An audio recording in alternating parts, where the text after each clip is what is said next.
Hey, Nick here with Ghost Ring Tactical, and in today's video, we're going to talk about red dots, a little bit about red dots on your pistol, and we're going to be talking about the best way to use a handheld flashlight with your red dot on your pistol. All right, it's a topic that is not discussed enough within the industry, and we want to dive a little bit deeper into it because we get this question quite a bit from students that come to camp. All right. So first off, let's talk a little bit about red dots. Okay, on your pistol. All right, it's the new cool hotness, and I switched over to a red dot. I don't know, sometime last year, I believe, and probably the biggest factor for me on why I switched over to a red dot was the single focal plane. All right, meaning. Okay, if you're just running iron sights, you have three focal planes, right? You've got your rear sight, you've got your front sight, and then you have the target. So you got three things that you have to look at. And we all know if we're shooting iron sights, what do we have to focus on? Okay, before we make a shot, we have to focus on that front sight. All right, so if we get presented with a threat in real life, our brains are naturally going to want to look at the bad guy, the threat, the target. Our eyes want to look at that. It's hard for us in that stressful environment to refocus back on that front sight. That's why you see in a lot of real life shootings how people miss a lot. But how do they miss? So they're so close. How do they miss? It's because they're focused, they're target focused, and they're not front sight focused. All right. So that is one of the huge benefits, and that's one of the main benefits of why I switched to a red dot was now using this red dot, I've got one focal plane. All I have to do is look at the target, look at the bad guy, and then I place my dot on that bad guy. So now for me, it's easier for me to justify a shot because my eyes don't have to look at the bad guy and then refocus back on that front sight before I take a shot. Okay, it doesn't have to do that. All right, I can stay looking at the bad guy. I can make sure that he has a weapon, gun, knife, whatever may be in his hands to justify me pulling that trigger and taking that shot. All right, so that is huge, huge benefit, especially if you carry concealed. Okay, if you carry concealed every day, that is, I highly, highly suggest you guys put that red dot on your concealed carry gun and also put a weapons-mounted light on there.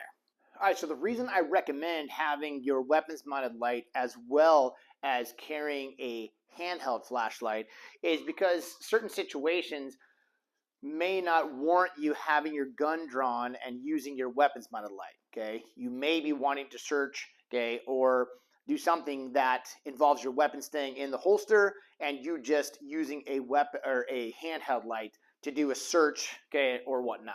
All right, so when it comes to handheld flashlights, throughout the years, there's been all sorts of different flashlight techniques that have been taught, and we'll cover some of those, okay? So number one, you got like your Harry's technique, okay? So you've got your hands basically pressed up against each other, opposing force.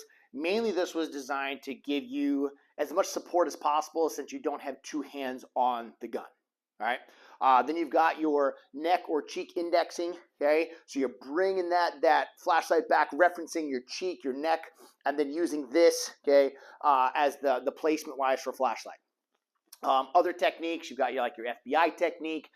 This one is mainly developed to get the light source away from your body as far as it can, based off the fact that people shoot back at lights. Okay, so getting this light source away from your body. All right.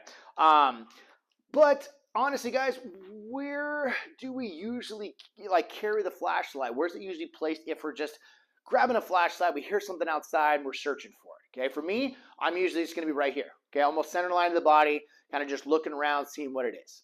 All right. And this is what's going to bring us into your best positioning for a handheld flashlight with a red dot on your weapon.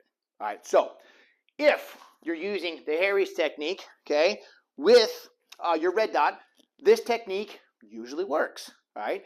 The light of your handheld light is not hitting the glass and blinding you and drowning out that red dot where you can't find it, all right?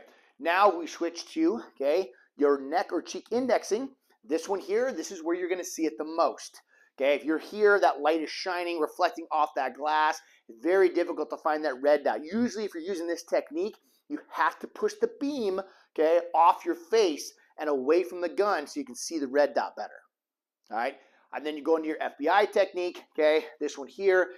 Usually, this is far enough away from your pistol that it does not affect your red dot. But, okay, what we have found out is your best position when it comes to using your red dot is just mounting this flashlight on the center of your body somewhere. All right. Yes, you may argue with me, oh, bad guy's going to shoot at the light. Okay, great. They may shoot at the light. Okay, you can use the FBI technique if you want to, but most of the time what we see students do is their arm gets tired, eventually it comes here, okay, and then what's going to happen with most shooters, they're going to have, especially if they're not talented shooters, they're going to have anticipation when they take the shot. So if they're aiming at the light, where are they going to hit you? Okay, most likely going to shoot you in the face anyways. All right, so keeping this center line of the body is what we found as the best option, okay, when, okay, deploying this weapon, okay, using a handheld flashlight with your red dot. If you go high, okay, on the body with this light, you're going to see it starts drowning it out. So you've got to play around with positioning-wise what's going to work best for you. But for me, I've got to keep it a little bit lower on my chest to make sure the beam isn't hitting this glass and making it difficult for me to see that red dot. Okay, important fact though is making sure that you're not floating. This isn't just floating out in space somewhere. I have a reference. I'm bringing it back. I'm touching my body, okay, with this light. I'm tucking that elbow in. I'm not chicken winging it, okay, and I've got a reference point. So if I have to move, okay, all I am is just a tank turret. This stays mounted here, and I'm shifting, okay, back and forth, making sure that whatever threat is there, I'm able to keep the main part of this beam in their face, okay? Something you guys can test out with yourselves is taking your flashlight and seeing the difference between putting the flashlight pointed more like at your chest or off center of your face, and see if you could see the person with the flashlight, and then see what the difference is with someone holding your flashlight and putting it directly in your face. You're going to see a massive difference with what you're able to see as long as you have a good light. All right, as long as you have a good light. If you got a strong enough light, you're not going to even want to look at where that light's coming from. You're going to want to look away because it hurts. It's also going to be very difficult to see that person. All right, so just some fun facts to keep in mind when it comes to deploying your light. We see it all the time with people with having the light too far down, having the light too far up to the sides.